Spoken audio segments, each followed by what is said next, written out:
Ang mabuting balita ng Panginoon ayon kay San Mateo. Noong panahong iyon, nabalitaan ni Jesus na ibinalanggo si Juan, kaya't bumalik siya sa Galilea. Ngunit hindi na siya sa Nazaret na nirahan, kundi sa Capernaum. Ang bayang ito'y nasa baybayin ng lawa ng Galilea sa mga hangganan ng Zabulon at Neftali. Sa gayoy natupad ang sinabi ni Propeta Isaias.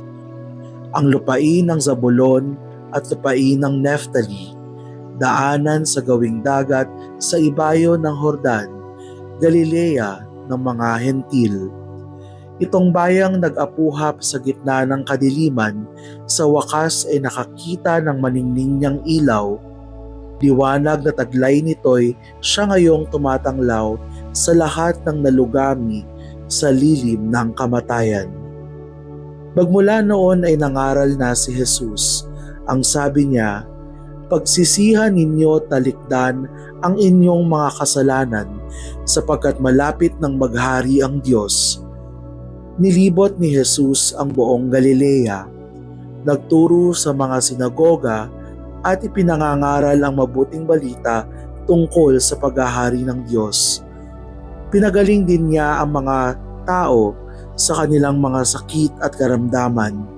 Siya'y nabantog sa buong Syria, kaya't dinadala sa kanya ang lahat ng may sakit at mga pinahihirapan ng iba't ibang karamdaman. Mga inaalihan ng mga demonyo, mga himatayin, mga paralitiko. Silang lahat ay kanyang pinagaling at sinundan siya ng napakaraming tao buhat sa Galilea, Decapolis, Jerusalem, Judea at maging sa ibayo ng Hordan. Ang mabuting balita ng Panginoon. Pinupuri ka namin, Panginoong Hesukristo. Ang bayang ito ay nasa baybayin ng lawa ng Galilea. Liwanag na taglay nito'y siya ngayong tumatanglaw sa lahat ng nalugami sa lilim ng kamatayan. Hindi nag-aksaya ng panahon si Jesus nang magbalik siya sa Galilea matapos mabilinggo si Juan Bautista. Agad nangaral si Jesus, nagpagaling at nagpalayas ng masasamang espiritu. Sa kanyang presensya, ang dilim ay napalitan ng liwanag.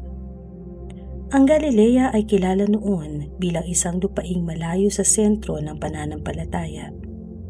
Madalas ay hinahamak, nilalayuan, itinuturing na marumi. Ngunit dito unang lumaganap ang mabuting balita. Dito nagsimulang maglingming ang liwanag ng Mesiyas. Sa madaling salita, ang Diyos ay madalas nagpapakita sa mga lugar at sa mga taong hindi inaasahan. Ganyan din sa ating buhay.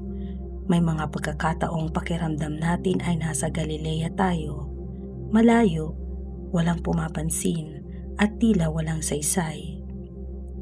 Ngunit ang mabuting balita ay ito, hindi kinakaligtaan ng Diyos ang mga taong nasa dilim. Sa halip, doon siya nananatili. Sa ating mga kahinaan, sa ating mga karamdaman, sa ating mga iniiyakan ng lihim, naroon siya. Pagnilayan kung anong bahagi ng iyong buhay ang tila Galilea. Dalhin ito sa panalangin at hayaang maliwanagan ito ng pag-ibig ni Jesus.